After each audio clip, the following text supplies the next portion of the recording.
In early spring, it sprouts small green yellow flowers above that bathe in the surrounding area in a delicate scent. See? See the seeds sprouting up? This is Spanish moss.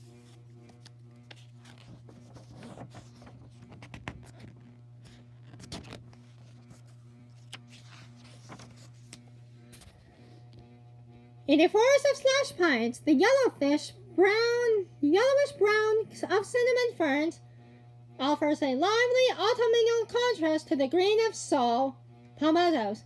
In spring and summer, the cinnamon fern looks like many other green ferns, but in the fall, it takes on the color that inspired its name. See? These are cinnamon ferns.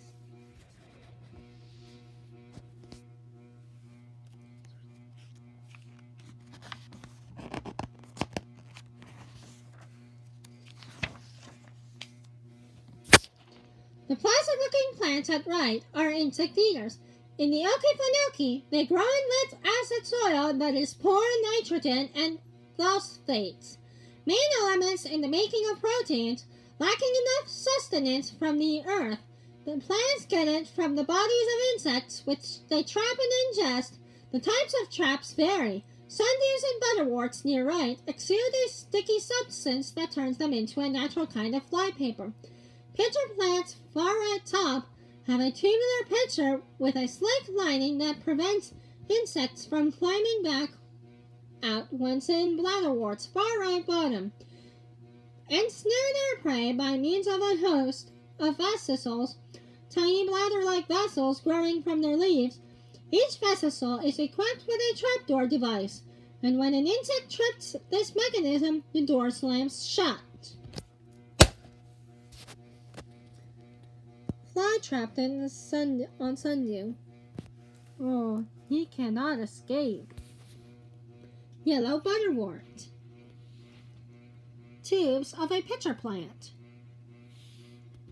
Underwater leaves of a bladderwort.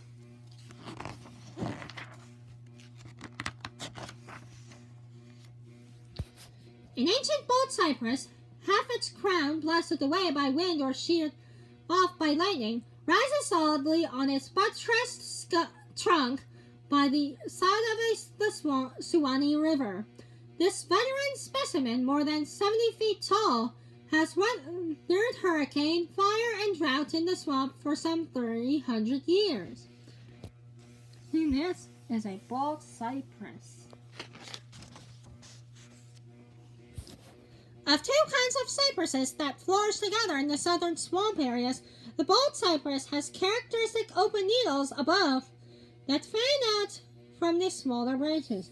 The pine cypress, more numerous than bald cypress, has closed needles below, lying flat along the branches, which usually grow more horizontally than the bald cypress.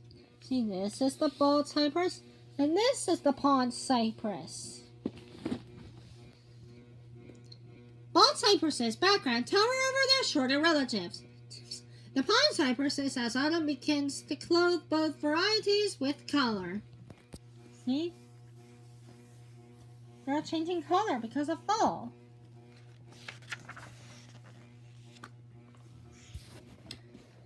The massive conical bases of two bald cypresses rise from the swamp water that covers the heavy lateral roots anchoring the trees. Cypresses can stand firm even in 75 to 80 mile per hour gales. The stability depends partly on their anchor roots and partly on the great weight of their bases, which may be 3 or 4 times bigger around them than the rest of the trunk.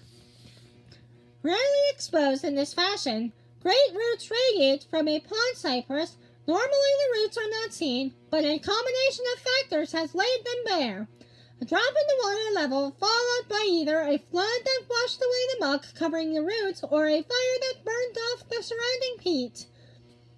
The tree may die because of the resulting loss of sustenance. These will make great villages, don't you think? And look at that tree.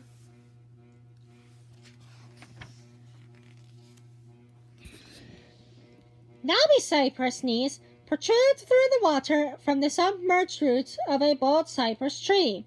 These weird and strangely contorted forms, which are hollow and only thinly covered with bark, sometimes grow close to the tree's trunk but often pop out 3 or 4 feet away from it.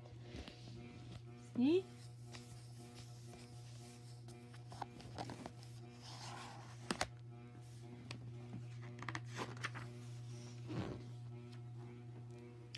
Like dignified old soldiers on dress parade, ranks of cypresses line the reflecting waters of Minnie's Lake in midsummer.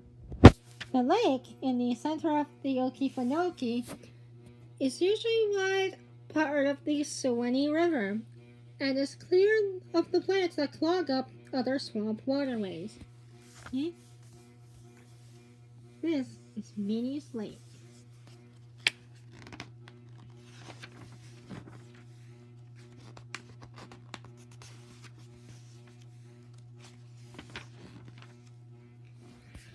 A watchful opossum perches in a black gum tree, its long tail wrapped around the trunk for support.